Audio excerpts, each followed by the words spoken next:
Oh, hey, come on in. Let's take a look at the EKG together.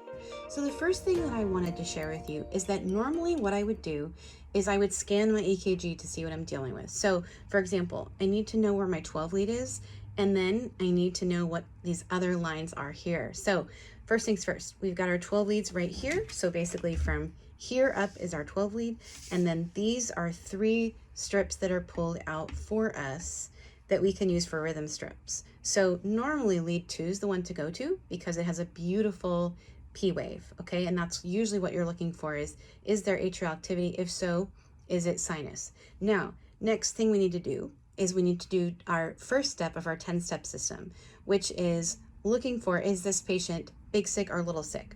So first off, if I have an acute STEMI accusation, this patient is definitely big sick until proven otherwise. So if I have an acute STEMI accusation on the machine, I cannot pass go, I cannot collect 200, I need to go in and solve that. So what I'm looking for is what I like to call the Chuck Woolery. I'm looking for my 2 and 2.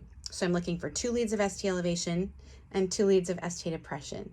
And they need to be contiguous. So what does contiguous mean? It means that the artery is feeding, it means that there's 2 leads that are fed by the same artery that are affected. So for example, when we look at this EKG, we're going to see that there's ST elevation in lead 2 and 3 and F, and they are all contiguous, okay? So let's look at this EKG together. Now, what I would normally do if I was at work and I didn't have this very handy tool, this RCAT window, what I would do is I would just find a straight edge. And once I find my straight edge of any kind, and so for this example, I can just grab this, and I'll grab anything that's laying around that's straight, business cards, tablets, whatever, right? And you just need to go and find the TP segment, okay? That's gonna be your flattest line on the EKG. So what you do is you find the end of your T to the beginning of your P, and that becomes your flattest line. That's the isoelectric line. That's what we're using to see if there's any ST elevation or depression. Now for any lead except for V2 and V3, we need to have 1 small box or 1 millivolt of ST elevation. So what I'm gonna do is I'm going to scan really quickly my EKG with my straight line, and if this is all I have, I actually take this and I make my straight line all the way across. And what that does is it helps me see very accurately if I have ST elevation or depression. So I can clearly see when I do that, I have 1 big box, at least I have 1 small box of ST elevation and multiple small boxes of ST elevation. So right there, I've met my 2 leads of ST elevation criteria. But if I'm using the RCAT window, you can just actually slide it over and you can get a way better view of things because you can see through the window what's going on. So you're not covering anything up.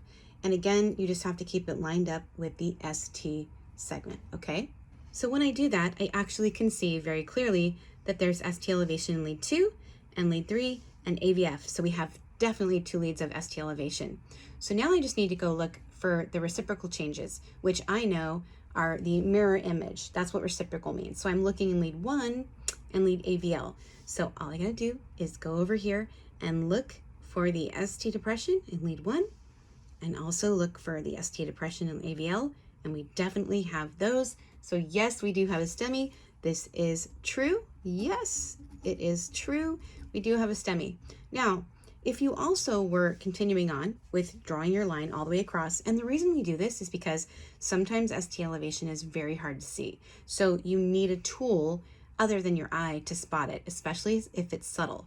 So if you were scanning it along the EKG, and I recommend doing this whenever you're looking at an EKG, taking your straight line and go all the way across each and every time, you'd also notice that there's some ST elevation in V5 and V6, okay? And if you're noticing that, you'd also be suspicious of some circumflex involvement as well. So it's quite possible we could have a multi-vessel involvement. However, the key for us is just to be able to identify and then get them to the right place. So if you're in urgent care, family practice, clearly you're going to not keep them and you're not going to dissect the EKG further, you're just going to get them to the cath lab. So whether that looks like an ambulance or whether you're already in a hospital, however you get them there, time is muscle, and we know that. So wasn't that fun? See, EKGs don't have to be scary. You just have to have the right coach and the right tools to figure things out. I'll see you in the next video.